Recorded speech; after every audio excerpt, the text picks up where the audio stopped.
And welcome to another edition of the Steelers Depot live stream here on this Monday, this Victory Monday, October 9th. Your first place Pittsburgh Steelers in the AFC North off their 17-10 win against the Baltimore Ravens on Sunday. As always, Dave Bryan is here with me. Dave, how you doing? And are you still have you processed how this team found a way to win that game yesterday? I'm trying to process the totality. Oh, happy Monday, everybody, first and foremost. Trying to process that Arjun Mignon, who does all the great analytics work on Twitter and all like that.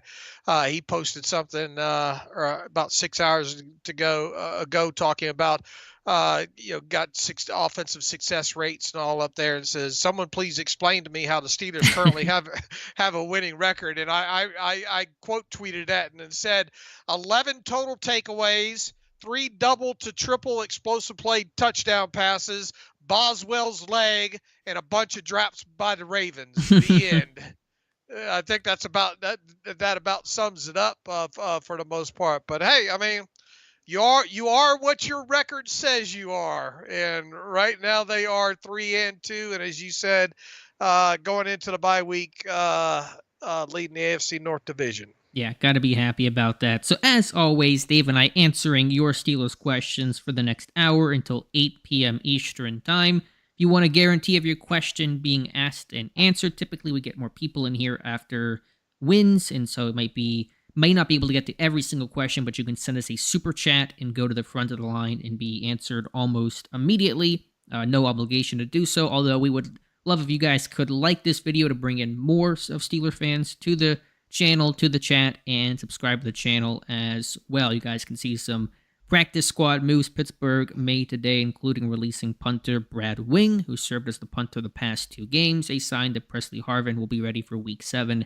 against the Rams. But we'll get into your questions here to start things off. My friend Mike Adesso looks like more of a question, or more of a comment, but a little question tucked in there. Says, great team win, first place. Mason Cole is a problem guy. Same with Gunner. He can't ever return a punt again, right? The good, Cole Holcomb just gets better and better. Quan and Landon, too. Yeah, I thought the inside backers played really well overall. Olszewski, I can't see him returning again in Pittsburgh. May just stick around for a bit here until Deontay Johnson is healthy. I feel bad for the guy. I know he's not doing it on purpose, but obviously it's a results-oriented business, and the results have been miserable with Gunner. Cole, I think, will remain the center, though. Yeah, I have a feeling Cole's going to remain at center. Where I'm trying to pull up the chart that I pulled up yesterday, the 5 times this year that Gunner has touched the football. Let's see, he had against Cleveland, Hopkins kicks 56 yards, and that's the one that he caught it along the sideline, toe-tapped at the Steelers' 9 for no gain. The second one was that short pass to the right to Gunner for -1 yards, got blown up on the play and fumbled away the football. The third one was a punt by Stout. I guess that was the other day. Fair catch by him. Hey. Fair catch. The next one, kickoff 60 yards, and he returned it to the 44 for 24 yards. Hey, all right. And then the last one, Stout punts 50 yards, and Gunner to the Steelers 25 for 8 yards and fumbles. Boo. So 3 out of 5 times that he's touched the football haven't gone well. That's not a great percentage when you talk about what his job is. Not great, Bob. I know Connor Hayward ran into him, but I don't care what happened. You get a hold on the football. That's your number one job, is ball security. Give the ball back to the offense. Gunner has not done it. I had the tweet of the clip of him, hands on his head after fumbling that punt return. He knows what it means. So again, it's a business, but I do feel for the guy because it's just gone all wrong for him. Mm-hmm. All right, Mutated Genome says, hello, I'm not encouraged by the play of this team, but any win against the Ravens is a good win. The O-line play has been below the line. Can a trade be made before the deadline that can make an improvement? In theory, I suppose it could, but I don't know what team is shopping viable starting offensive linemen at the deadline. Those guys are valuable commodities, Dave. Yeah, if you did anything, it would probably be a center, right? And who's going to be what would it cost? What's the salary involved in it? It never say never, but from where we sit right now, I would be a bit surprised if the Steelers make any deals to acquire some players. Same. ODG Dorkman, I do not think firing Matt Canada will help with no blocking, running into sacks, and not throwing to open receivers. It might make me feel better. I'm not sure if the last comment was Canada being fired just as the scapegoat to feel better about that. But yeah, Canada staying. You're 3-2 at the bye. As much as the offense struggles and continues to struggle, even in that Ravens game, they're not making a change when you're sitting in first place. Yeah, definitely not this week. Another comment from Gunner, surprised he was even brought back. Sealed a deal with that last fumble. That's some Morgan Bradley. Yeah, Austin got hurt and was checked for a concussion. That's one reason why Olszewski was back there. Although on the fumble, Austin was cleared and playing again, so I'm still not really sure why Austin wasn't put back there. Mike Tomlin did say that was the reason why he did not continue to return punts, because he was checked for that concussion. But again, he was cleared by that point in the game. So it's all water under the bridge, but I don't quite understand the calculation there. And here's the thing, unless you're going to be willing to dress 4 wide receivers or bring somebody up from the practice squad, Gunner's probably going to dress. I don't know. Because Deontay might come back. You can bring up okay, that's true. That's true. Deontay comes. Well, when Deontay comes back, right. Obviously. Could be week 7. That will change things, because then you will have 5 wide receivers in uniform at that point. Obviously, Miles Boykin's going to get a helmet for special teams. So yeah, once and hopefully, look, you got the bye week, and Deontay's now missed 4 games now, so he's eligible, assuming he's healthy, to get back after again. So now we'll have to wait and see. If indeed he can return, and if he does return after the bye, then yeah, Gunner should be back inactive again. Mm-hmm. And I don't know if they'll part ways with him yet, though. It's a fully guaranteed contract at this point. I think is he vested? I think he is vested. So okay. I know they redid that contract of his right before week 1 and lowered the salary. Thank God for that. It's probably 50-50 probably. I mean, you could get to a point where, okay, we've got enough out of them, we'll just eat the rest of it. But it doesn't feel like such a transaction is going to come in the next couple of weeks. I don't want to make this the whole Gunnar Olszewski podcast or live stream, but do you have any confidence in ever letting him touch the football again in Pittsburgh? I don't. So you cut him. I mean, because if you have him on your team, there might be a scenario in which you have to play him, which was the case on Sunday. So I think once you're healthy, you cut him. What did we say his salary is? $2 million? 1.4 now, right? Wasn't it? Yeah, I think it was a pay cut. Is all they ended up doing, right? So let's see if it was 1.4. Let's see, 1, 2, 3 divided by 18 times 6. I mean, you're already going to have paid him what? 460 something thousand. Does that sound right? Did I put an extra 0 in there? I might have times 6. That sounds for almost $500,000. In salary. So that would leave about 900,000 left. So at any given time right now, you could probably cut them and just eat the rest as dead money if indeed it's fully guaranteed. Mm-hmm. I'm assuming it is. I forgot to check with Joel Corey on that. All right, Tim Chase, James Daniels to center. Another center question here. Gotten this a couple of times. Dave, what do you think about kicking Daniels to the pivot? I mean, you could, but he hasn't. When's the last time he's played center in the NFL? A couple of years ago? Chicago. I don't know exactly the timeline. He was a guard his last year in Chicago. I know that. Probably his second year with the Bears. I mean, it's not impossible, but it would seem like maybe Nate Herbig would get the chance before they'd move Daniels. I think Cole's staying. As much as he struggled and disappointed me, he's still smart. They still trust him. He's got a relationship with Pickett. He's been his center the last 2 years. He can make line calls. They're going to stick with Cole. Plus, they're paying him a decent amount of money, and they're not going to bench him. Right. Seth B, is it time to start treating Pickens like a number one, put pressure on defenses to be mindful of him every play? Maybe it'll open things up. I mean, that's more for defenses to dictate than for the Steelers to declare. I think you've seen this team or defenses roll a lot of coverages. Think about the Calvin Austin 72-yard touchdown. That was the Raiders rolling the safety to pick inside that gets Austin 1v1. So you've seen that. I was really surprised about the Ravens' game plan of singling Pickens up the way that they did, I think because of their blitz-heavy nature. But all they had to do was just double Pickens and take him away, and they win that game. Yeah, it just seems like if you just keep somebody on top of him for most of the game, because Calvin Austin wasn't going to kill you. It didn't feel like overall. I mean, you take your chances in some one-on-one matchups when it comes to that. And and I think George even was probably, said after the game in so many words that he was a bit surprised to have so many one-on-one matchups. And boy, Kenny made some nice back shoulder throws to him, about two or three of those, and then obviously the big one down the field, and he had a couple more on top of it. I mean, look, if they don't get that production out of George in that game, they definitely don't win. No chance. And Baltimore, I thought, let Pickens have that production, which surprised me. Got a big, generous $10 super chat from Steel City 102, who says, why does it seem like Pat Meyer is getting a free pass on the criticism? Daniels and Malu seem to be regressing since coming to Pittsburgh.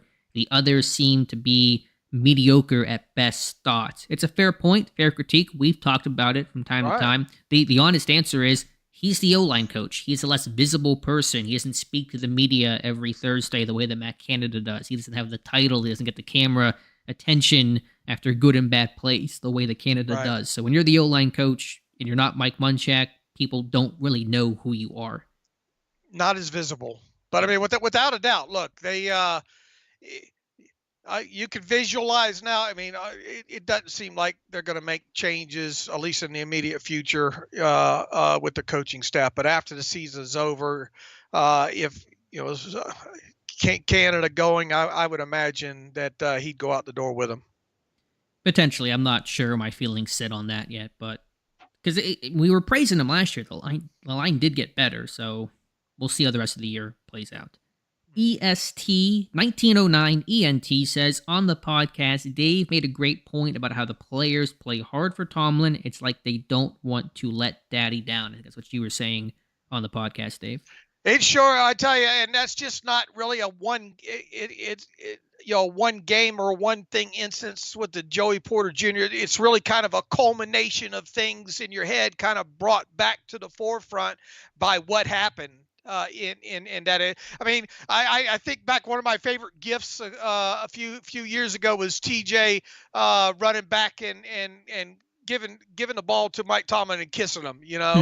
These guys just love playing for Mike Tomlin. They really do. I mean, and a lot of it, I think, some of the comments that you hear, I mean, lip service and all like that, but I really think those guys buy into all of that then. And, we had that conversation on the podcast this morning about, how all those polls every year. And I don't care if it really is only 6 players per team that they ask, or if it is every guy on an NFL team. Surely they don't have the ability. They have the ability. They just don't get a full poll of all NFL teams. But if you were able to conduct such a poll like that, and it was anonymous, where people wouldn't get hung out to dry on it by answering truthfully, I bet Mike Tomlin would win that hands down. The coach players would most, or either had liked to play for or would like to play for and all. And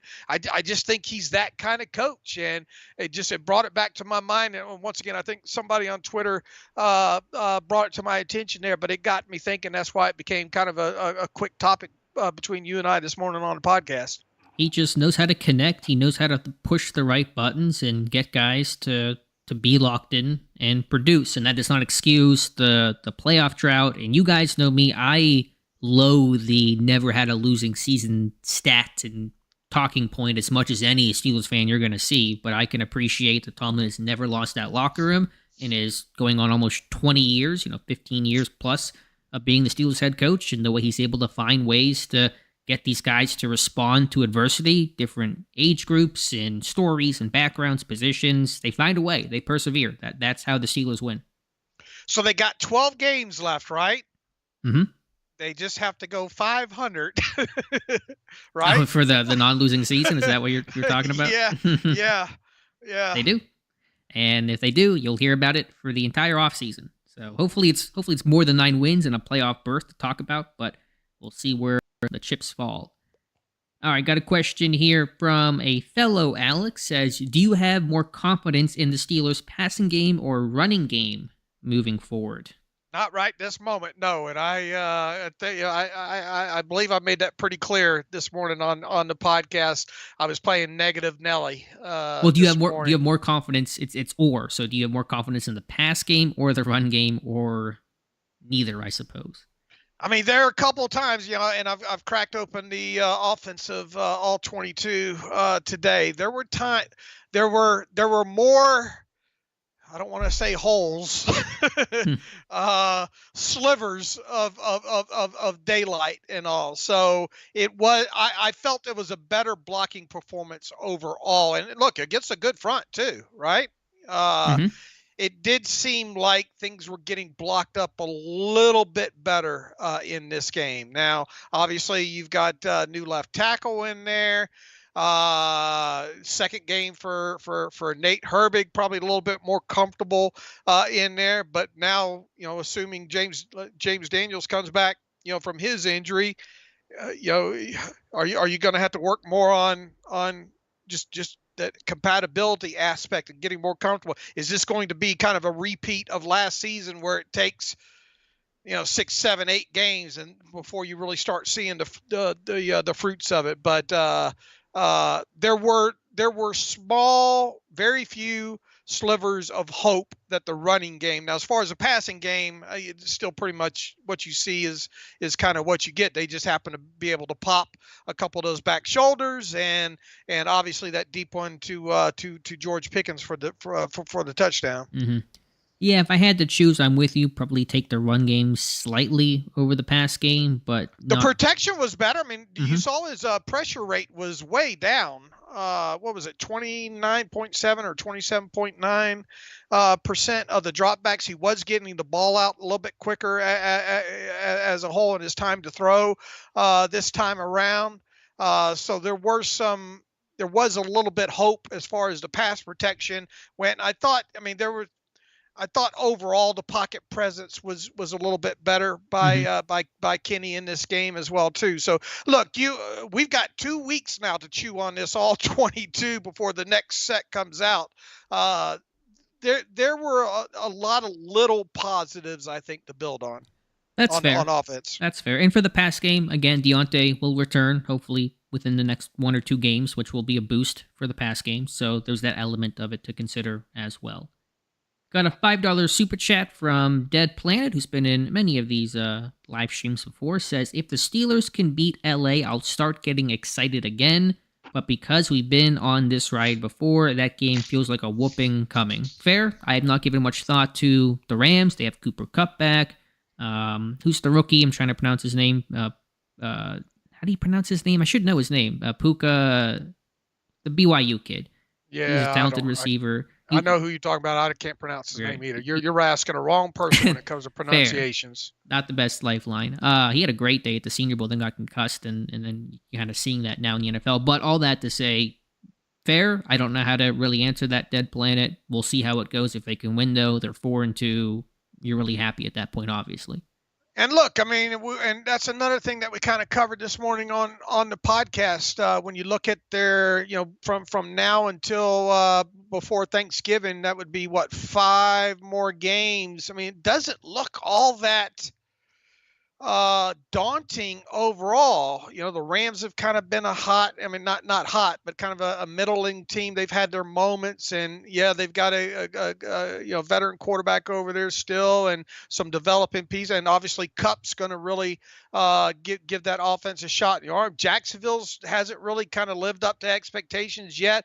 Tennessee's kind of that gritty, try to win a lot like the Steelers do, and who is Green Bay at this point, and then obviously the last of those 5 games before you go into Thanksgiving is another key one against the Browns there, and they obviously have got a good defense. They're still trying to figure it out on offense though. Yeah, they are. And somebody said Nakua, so thank you, big C for that. That does ring a bell there.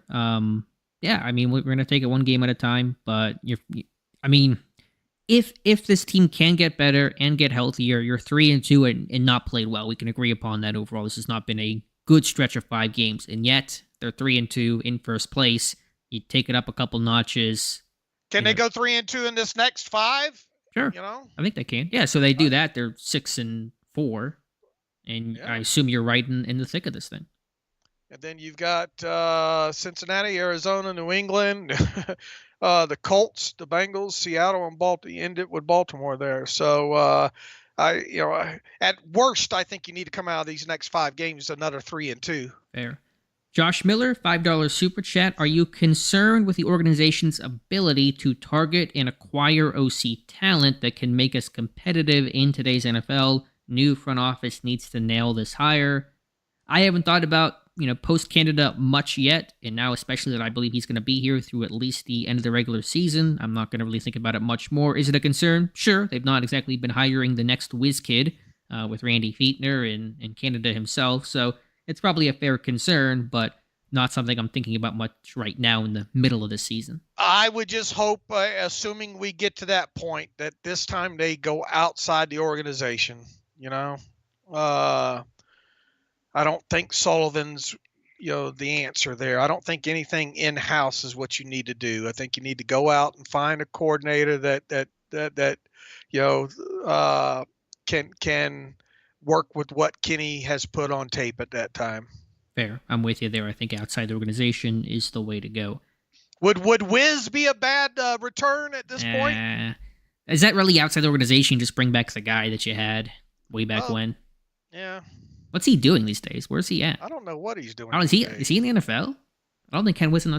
Maybe I'm wrong. Maybe he's a positional coach somewhere. But the internet, or you can check me. I don't know if Ken Whisen not. I'm pretty sure he's not an NFL OC. I don't think he is. At Alabama, special assistant to the head coach. One of those Saban projects, like who was it? Sarkisian. I think it was Matt Patricia and those kind of guys. I think Patricia was maybe one of them, but. Probably pass on Ken Whisen. I would just like to see them go outside. Fair. Brian Jonker says, TJ on pace for 27 sacks this season. Yeah, I mean, this dude could set the sack record. I know we're a ways away, but we'll talk about it early as opposed to when it's staring us in the face. He's got 8 right now. In his 2021 season where he tied the record, he had 5 at this point. Dude could do it. Couple of impressive ones yesterday. Yeah, I love that clip you had of Macari just punching air. I mean, just literally punching air. You never see that happen. Man, you look at that right, and I meant to slow that down. I slowed down the Highsmith one with the chop and kung fu fighting. Yeah. Everybody was kung fu fighting.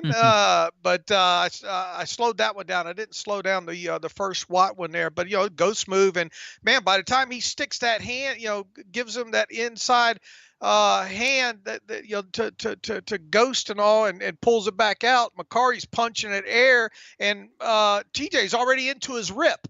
Already got that upward arm coming up under and flattening out to the quarterback. And I mean, you could visibly see Macari's right arm stuck out in the air there. And I mean, I haven't gotten to that. I meant to get to that one that Quan Alexander had. I'm gonna break that down after we get off this thing later tonight, and to see if TJ should deserve a half for that one. I think he's got a case. Someone has to dub that photo of Macari with you're probably wondering how I got myself in this situation, something like that, because that is a tough spot to be in for sure. Ronald Hall says, do the Steelers realize that Najee has good hands? Can we get him a screen pass, please? I know he's not the pass down back anymore. Warren is, and I'm very happy with that decision, but I think Harris could probably get a couple more catches. I'm with you there, Ronald. Yeah, how many did he have his rookie season? 74, I think. Now, he was the every down workhorse guy. Dude never came off the field, but yeah, I think he's got 3-4 catches this year. Like, that's literally it. So probably can, especially with Beyonce out and Freiermuth missing, you'd think that Harris would get a little bit more involved. How many sacks would Cam Hayward have right now if he was healthy for all these games? I was thinking about that earlier today. He would have gone against Kendrick Green, so how high can you count? I mean, I don't know how many. I mean, granted, they didn't sack Stroud in that game, but he would have, I don't know, 3-4. I thought 4. Okay. That's the first number that popped in my head. Fair. Don't know exactly how many, but certainly anything would have been a positive contribution for sure. Appreciate you guys being here in the chat. 117 people. Really thankful for the support tonight. Again, if you guys could like this video, subscribe to the channel, Dave and I'd be grateful for it. Got a $5 super chat from Rafael Urquiza. I may be mispronouncing that, so I apologize, but $5 super chat from him who says, do you think that Kenny can't make the throws in the middle of the field, or do you think the lack of trust in him is dictating the very limited playbook? I don't know if it's either of those things. I don't think he's incapable of making those throws, so I'll just kind of answer that off the top. I don't know if there's a lack of trust in him, so I don't know the best way to answer that. I don't think it's either of those things, though. I mean, there's been a couple that we pointed out that we kind of thought not exactly middle of the field, but, you know, inside the numbers for sure that we felt like he should have pulled the trigger on so far this season. Yeah, I don't know what that reason is. I don't know if it was him just having some trepidation and just being a little unsure and just trying to find his groove and his rhythm. So I don't have a great answer for you, Rafael, in terms of that stuff. I do think, though, he's a sideline thrower. I think he likes the 1v1 matchup, and I think that was pretty evident against Baltimore yesterday. Mm-hmm. All right, scrolling back up here, half hour to go. Appreciate you guys being here. Jared Mayak says, great podcast earlier, guys. For sure, a lot of areas for the team to improve on, but a gutsy win. Hope we can find some wide receiver returner depth that's more solid than Gunner. Gotta move on from him. Mims, that's of course referring to Denzel Mims, who got signed to the practice squad, I believe, last week. He's not a returner, but he's the interesting height, weight, speed guy that never figured things out with the Jets. Right. I don't. Yeah, it would probably take a lot to see him at this point. Yeah, I'm with you there, especially with, again, Deontay coming back probably within a game or two. Dan says, Dave and Alex, I love you guys. That's all he's got, but we love you too. We love Dan. you too. Another super chat. Thank you guys for all the super chats today. Incredibly generous. Says, with the Arizona Cardinals looking to rebuild soon, how likely is it they deal Budda Baker, and any chance the Steelers attempt to acquire him? He never got his contract, I assume, right? He was asking for one this summer. Budda was. I don't think he ever got paid. One. Did he? So was there no resolution to it because he was?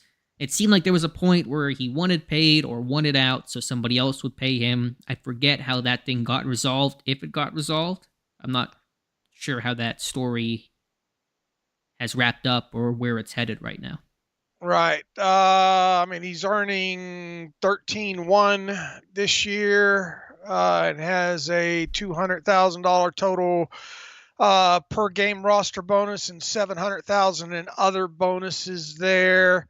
So, I mean, it would be too expensive to acquire that anyway. Yeah, and he wants to, I think, become the highest paid safety in football. Right. And right. He's and not getting more than Minka. He's set to earn $14.2 million next year on top of it. They're not going to do that. Yeah, and if they did, God, the Colin Coward rant that would happen, I could not take with the whole spending on defense thing. All so right. Not going to happen there. Looking at the bottom here, just briefly kind of jumping around the chat. Now, he might get. No, it's a possibility he gets moved. I just don't think it's the Steelers. Yeah, I'm with you there on both fronts. Chill ZXYT says, "Are you guys really buying into the Surtain rumors floating around? My God, Joey Porter Jr. and Surtain would be a duo. Are they rumors? I think somebody talked about it once, and that I guess constitutes a rumor. So I don't believe there are rumors. I don't know what the Broncos. I think it's just people speculating that hey, that would look good there. That kind of thing. He is in the third year of his rookie contract, right? Surtain. Yeah. Mm-hmm. Yeah, I mean, you could acquire him. It wouldn't be cost prohibitive, but I mean, obviously it's not going well in Denver, but I don't know what their plans are, and he's kind of a young fixture that they probably want to keep around, even if they're going to go ahead and blow this thing up. Right, and if you did trade for him, you'd have to give up something probably pretty significant, Yes. to get him. You could obviously stomach it from a cap standpoint because he's on a base salary this year of $940,000. So that's not the issue. The issue is compensation and getting them fit in. I mean, could they make the deal? I mean, absolutely, you could make the deal. Will they? I would be surprised if they did. If they are going to deal him, he'll end up somewhere else. Right. So, again, we try to be a bit careful with trade-related stuff because I know conversation suddenly becomes rumors, and we want to stay just very clear that there's not been any report about that. It's fine to talk about, but just let's not call them rumors right now. Let's see. There were some questions, and I don't know exactly from who. I think Ryan Wood is asking about this. Some others about Matt Canada, the Pickens touchdown, his reaction or lack thereof, Pickett with the Randy call. Dave, can you kind of walk through what your thoughts are and probably dismiss some of this speculation? Well, first and foremost, if you go back to in the first quarter, I think it was the third down play that they come out and there's a Randy call there, which is, you speculate, whether it's Ricky, Randy, what's another R word? It's Ringo, usually an R, yeah. Ringo. It's usually an R and an L word for right and left. And it's not like my wife said, well, why don't they just say right and left? I said, that's a good. That's a fair point, actually, from Tiff. That's the first thing that she said to me last night when I was talking about and all. And not that I have a lot of conversations about football with my wife, but I've heard some say, depending on the quarter, they'll switch that up. An R word will mean left. I guess depends on team to team. But and there are dummy calls too, so teams can't dial in. Right, but I think it's clear, especially going back to that early play. You can hear the boom mic pick it up on the TV tape if you go back and listen to it. They're calling Ringo, and I think he says the bad thing is that I wish you had a button that you could cut out the announcers from talking there. I would pay for nothing but a boom mic feed during a game like that. They tried that once way back when. They would not get well received though. No well, announcers. I would receive it. Okay. I would pay for it too. I know you would. He says something to Mason Cole says something. It sounds like he says we're hot or we're special or something like that in there. But he gets run over by the announcer there. But you definitely hear the Ringo call or Randy call in there, and that ended up being the throw. It wasn't a deep throw. I guess it was more like an attempt, another one of those back shoulders. It was incomplete, high out of bounds over there. But that was your first instance of an audible Randy call there in the game. And then fast forward to later in the game on the touchdown. And I know Jaylen Warren said it was an audible after the game. I just think he means that they made an audible to the protection. Right, which changes Warren's assignment because he's blocking to the left now, opposite the slide.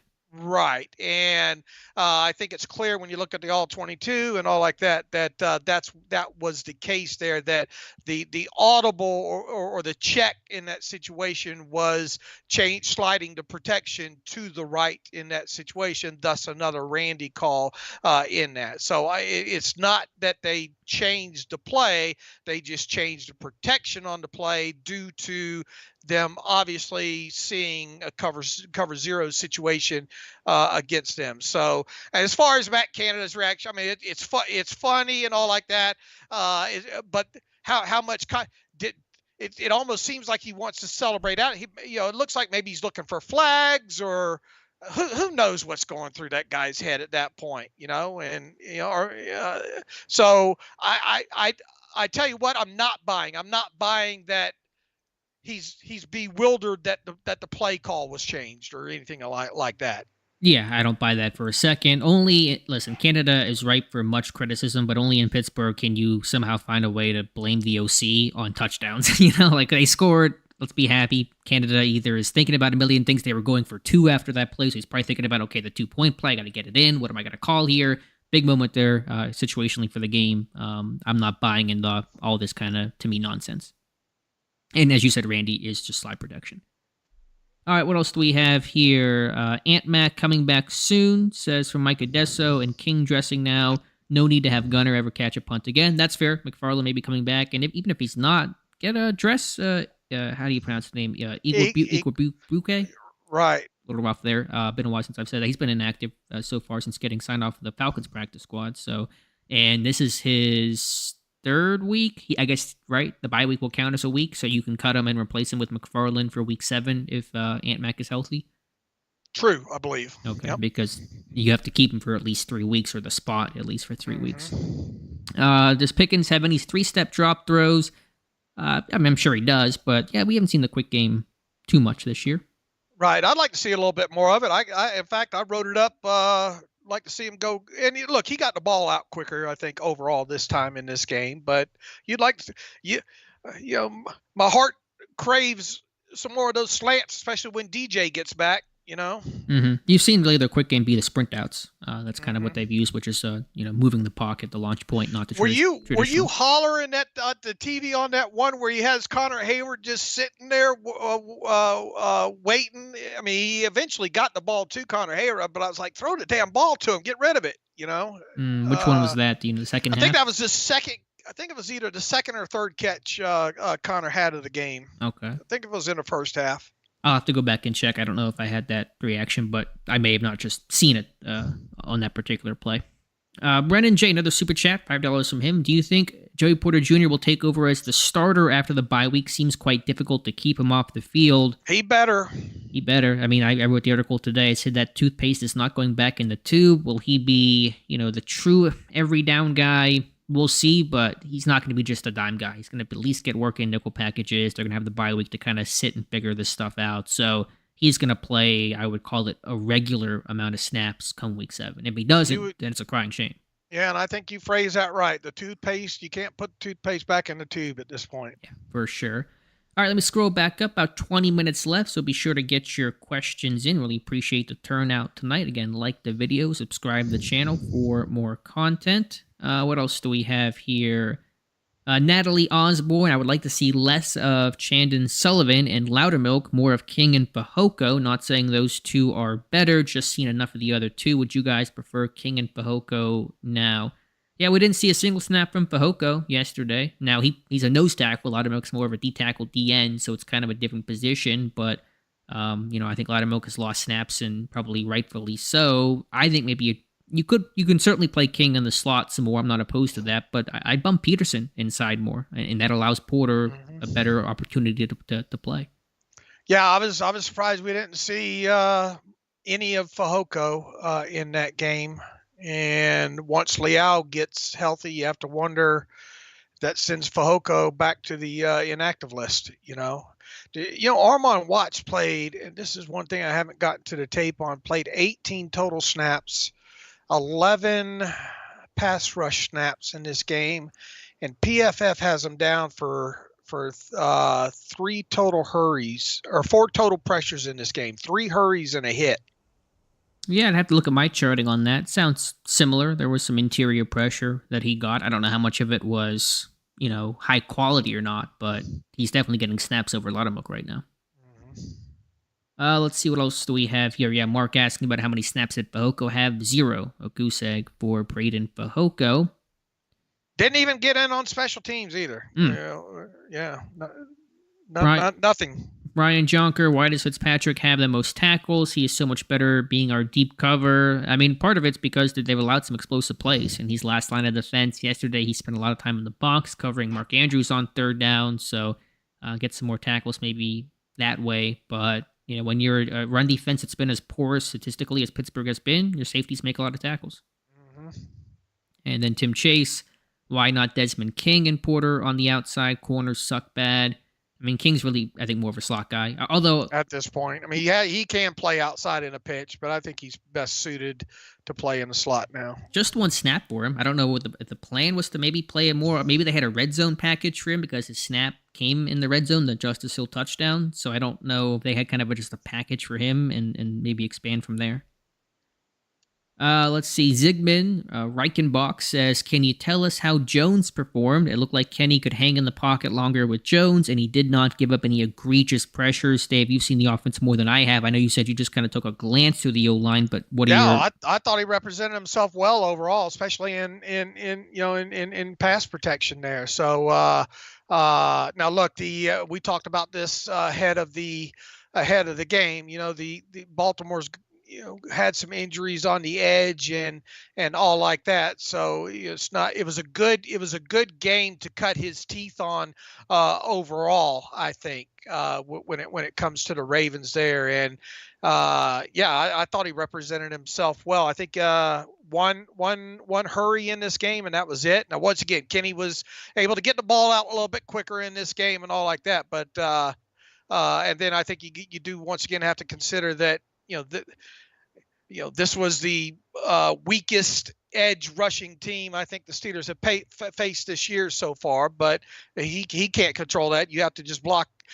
They did you're going to see this on tape too. They did a lot better job handling twist and all in this game, I thought. They had to, because the Ravens bring it. They're not as exotic as they were under Wink Martindale, but still under Mike McDonald, they're gonna do some crazy stuff in some third down situations, some 2-minute type stuff, and they had to pass a lot, and there's some obvious pass stuff late in the game. So good to hear on Broderick Jones. It did feel much better overall.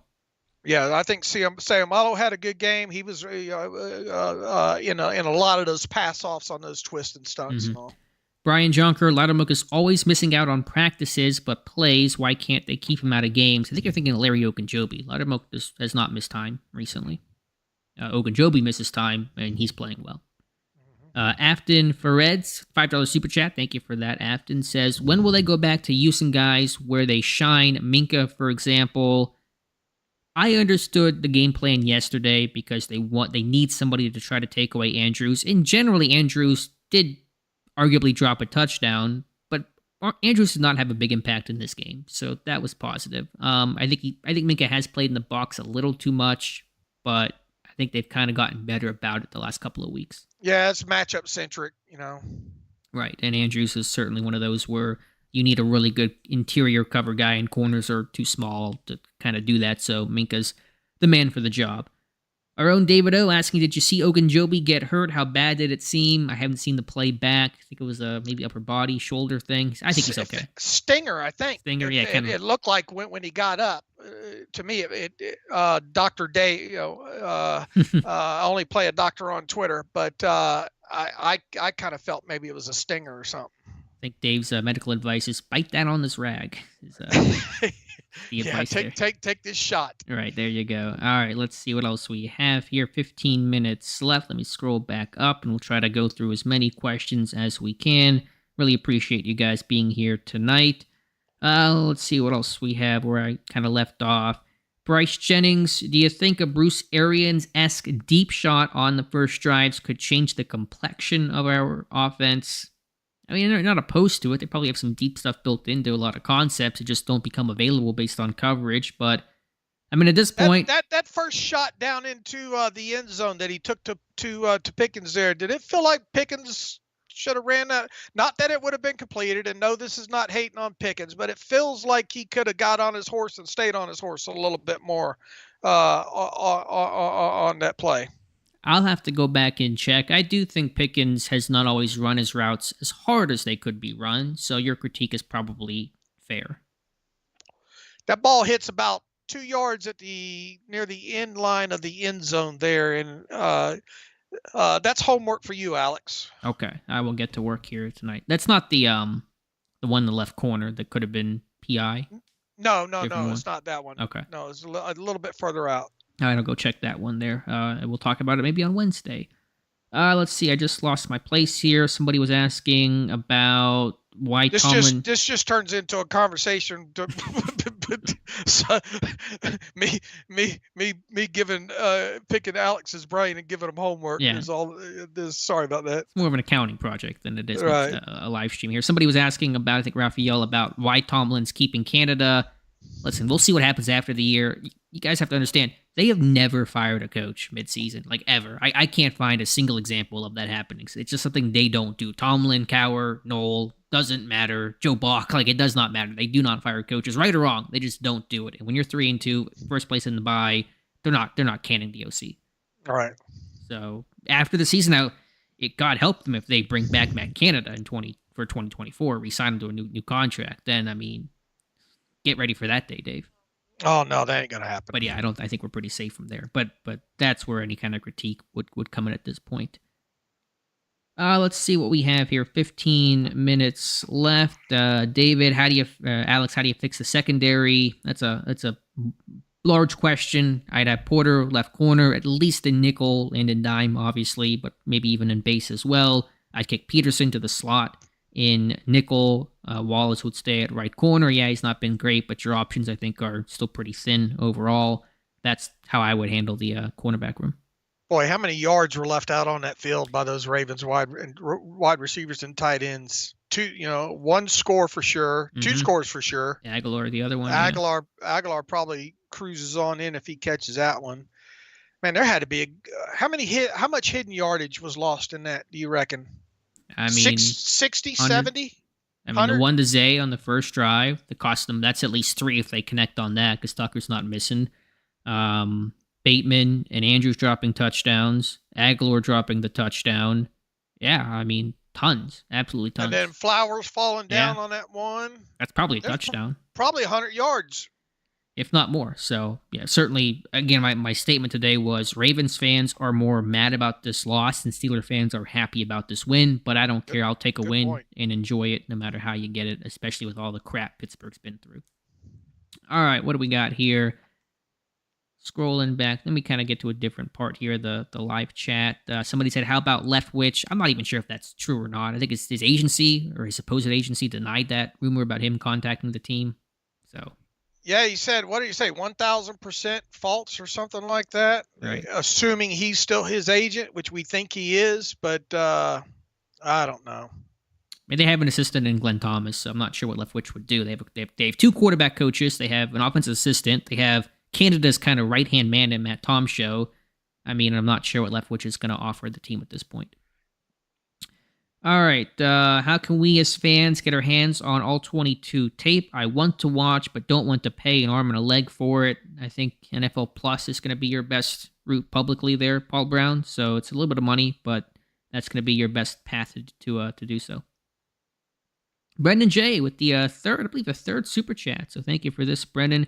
If you could have it your way, what OC would you like to pair Kenny with? Have you given any thought to that, Dave? None. I haven't given any thought to it. None whatsoever. I have a small list of names I made up about 2 weeks ago when I thought Canada could get fired if things were still super bad at the bye. Cliff runs through my head, but okay. It might be a little bit too exotic. I don't know. Yeah, I've just done some base level, surface level research. I'm not going to give out any names right now. We'll talk about it. There'll be a time for us to talk about that, I imagine, Dave, coming in January. So we'll save it for then. Let's see. What do we have here? Tim Chase, Matt Canada. Clone Shanahan. Yeah, can you do that? I mean, are there other Shanahans? There's a bunch of them. There's Mike, there's Kyle. There's got to be a third Shanahan out there somewhere. Tim Chase, Matt Canada reminds me of Joe Walton, disaster hire. Bubby Brister looked lost like Pickett. Yeah, Walton was kind of the original OC that I think fans hated, right, Dave? You remember those days? Oh, yeah. No O and Joe. There you go. Faceless Man, what do you guys think our offense does well? If you had to pick something, I don't know where to begin with that one there, Dave. What do they do well? Take care of the ball. Generally speaking, they don't turn it over a ton. Ball security with the running backs. Some back shoulders yesterday. Some nice back shoulders. Yeah. The list is short. What they're doing well on offense right now. It's like asking what I do well in a basketball game. I'm a great teammate, Dave. That's all I got for you. I can't. There's no turnaround jump shot in my game. So, Knight Rider says not a damn thing, man. I think responding to Faceless Man. Let's see what we have here. Tim Rice is in the chat. He just deleted a message I didn't get a chance to read. Says, hey, Alex, this time, do you think Canada plays or bad, or we don't know how to call them? Not entirely sure what you mean there, Tim. I think the sequencing of plays has been poor, and I've talked about that a couple of times on the podcast and on the site and on the channel, all those kinds of things. Mm-hmm. Mason Cole is going to need help against Aaron Donald from Eric McDowell. That's fair. Pat Meyer's system, the guards help the ends and the tackles. I should say the guards help the tackles against the ends more often, usually leaving the center 1v1. And Donald versus anybody, much less Mason Cole, is going to be a difficult matchup. Yeah, I would agree. Do we see Trice being a serviceable player once he comes back next year? Wallace will likely leave in free agency, and Peterson only a 1-year deal. I think it was a 2-year deal on Peterson. Wallace is a free agent. I mean, Dave, I'd ask you, but I know you didn't get to really see the guy, obviously, because he got hurt. Yeah. Yeah, I mean, you just keep. I mean, the bad thing about it now is you're talking about a couple of times with him and them legs, right? Yeah, he's got a long history. That's why he fell in the draft. He's got now 2 torn ACLs in his career, broken ankle, I think groin and hamstring pulls. So hopefully he gets back. He's got a lot of time to recover, but we'll see. Who was that cornerback years ago? Was it Hawthorne?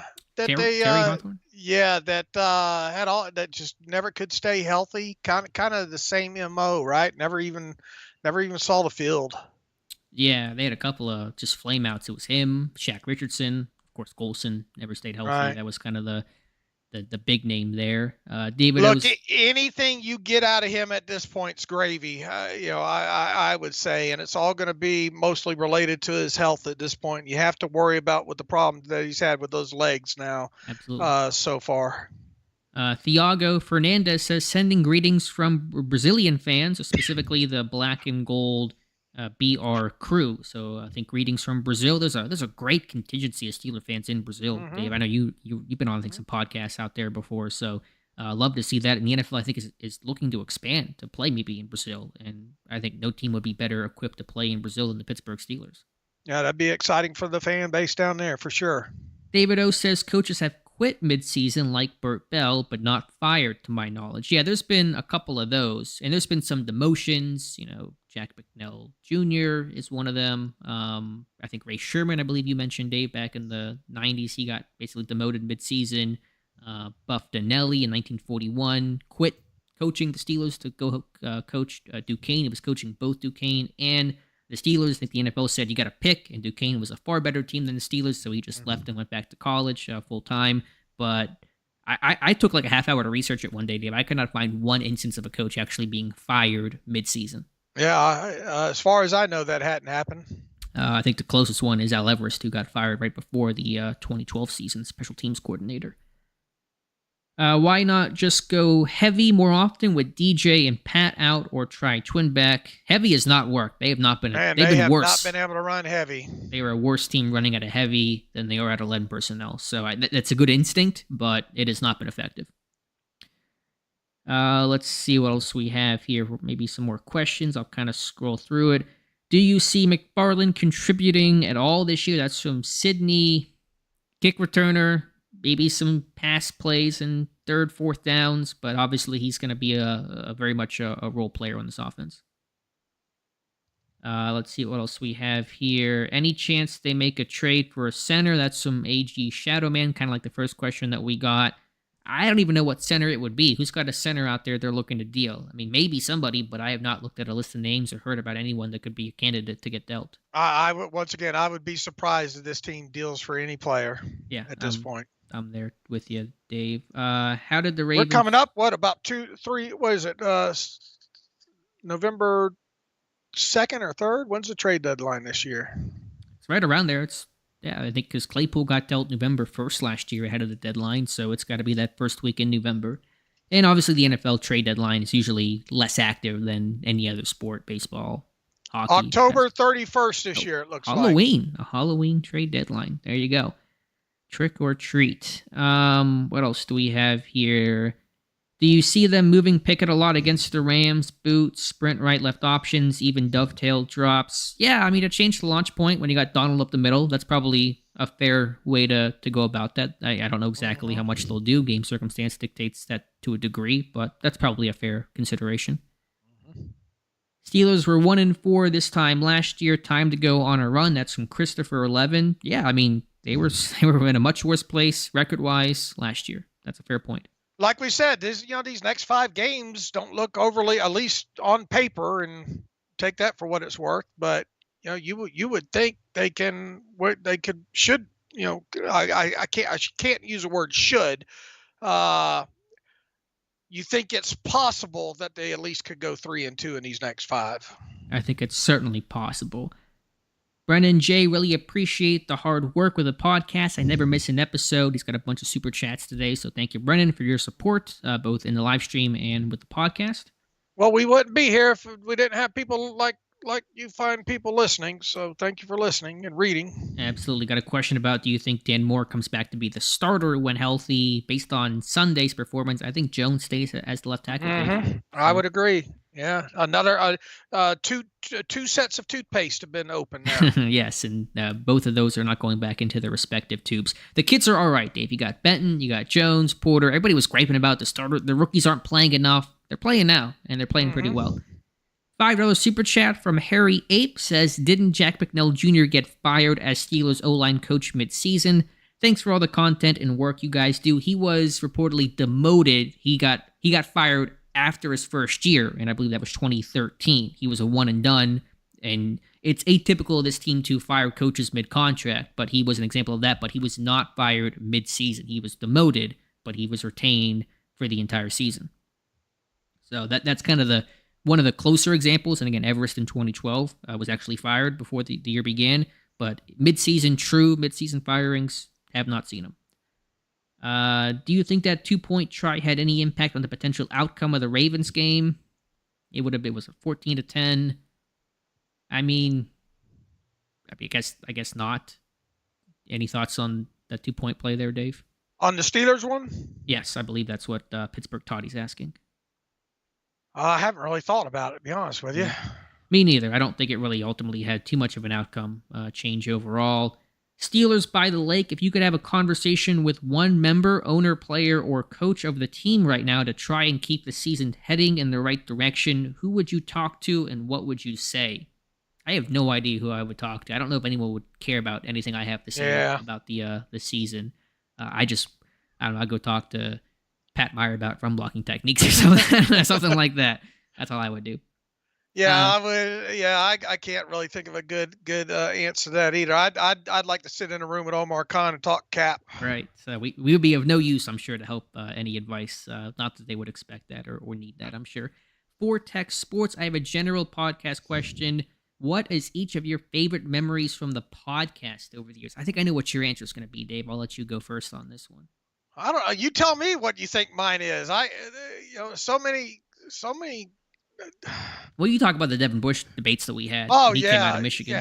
Yeah. Those were, especially that I turned out being right. Yeah, you like those a bit more. Fair. Yeah, I do like those. I tend not to rate the ones where I'm wrong in speculation. There's been so many great conversations, over the years. The draft ones are usually really, really good. Man, I can't sit here and say, man, there's one thing that pops in the moment, because I've done so many of these now, and all. Like, heck, sometimes I forget what we talked about. If we talked about it on Monday, or if we talked about on Wednesday, or if we talked about it in one of these live streams and all like that. I don't know. You people listen. What's been some of your favorite moments in this? Right. Alex, yeah. what's been some of your favorite moments? I'm trying to think of a specific moment. I'm with you. The draft conversations, the pro day conversations that we have are always kind of fun when we do our little Easter eggs and then talk about it on the show.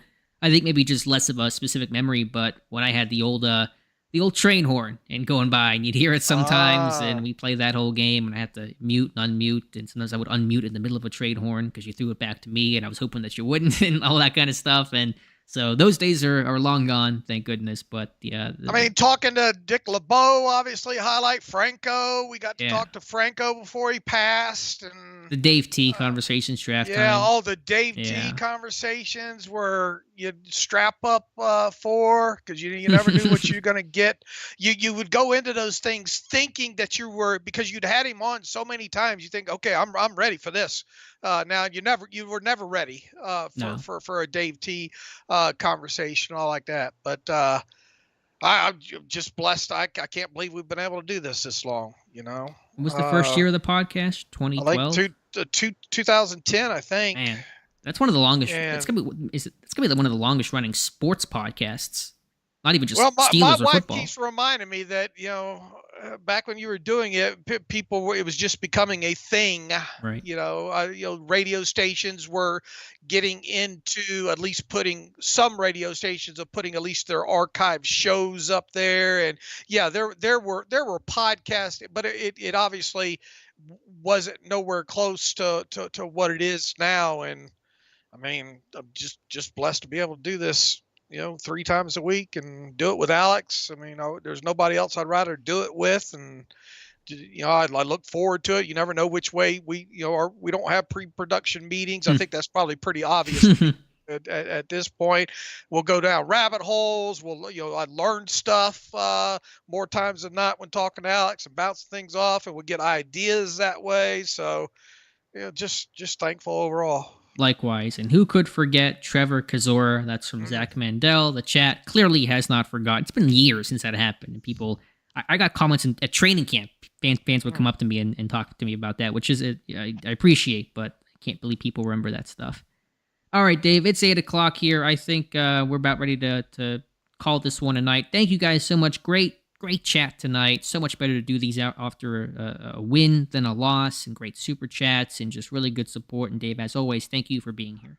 Well, thank you for carrying these along, and thank you everybody for showing up and partaking, and great questions, and appreciate the super chats, and peace and love, everybody.